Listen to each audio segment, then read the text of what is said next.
Hello everyone, my name is Dmitry Perlov and I'm a master's candidate in the Department of Biology here at York University. My colleagues and I are examining the historic metabolic trends in Lake Erie, and my project in particular is examining the long-term trends in deep water or hypolimnetic oxygen dynamics within the Central Basin. In the next 2 minutes, I would like to share with you our results and why they matter. Since European settlement, human activities have had a dramatic impact on the Great Lakes, and this is particularly true in the case of Lake Erie, whose watershed is the most intensively farmed of all the Great Lakes today. What is important to note is that Lake Erie is the smallest of the Great Lakes by volume, while receiving the highest total phosphorus loads of all the Great Lakes. Because the Central Basin is shallow, when the lake thermally stratifies, it produces a thin hypolimnion that is prone to oxygen depletion.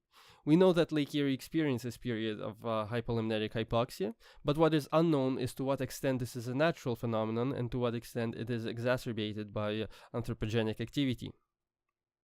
Given that we do not have monitoring data that predates human settlement of the Lake Erie watershed, it is through paleolimnological techniques that it is possible to reconstruct the long-term oxygen dynamics in Lake Erie.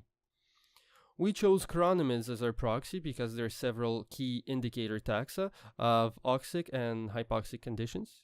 So here are the results for our Central Basin core, and what's important to note here is that there is a loss of key oxic taxa in around the 1940s, and then of another oxic taxa in around the late 1950s, 1960s.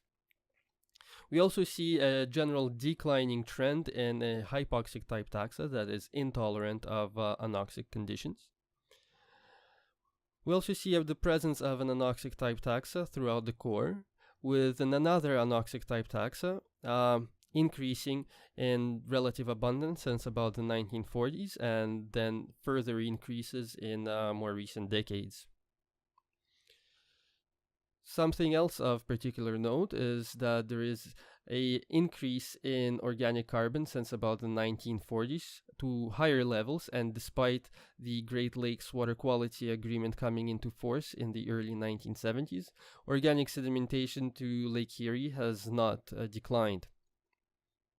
We also see an increase in sediment accumulation rates for the particular time.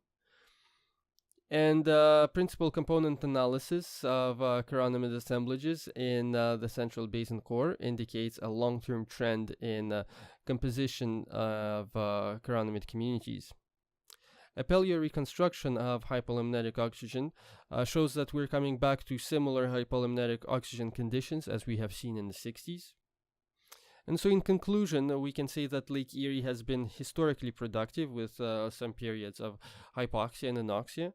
However, there are strong indications that the duration and extent of anoxic conditions in the Central Basin have increased since about the 1950s. So one limitation of our study is that we took a single core from the deepest part of the basin, and as such our results do not reflect the dynamic nature of the hypoxic extent.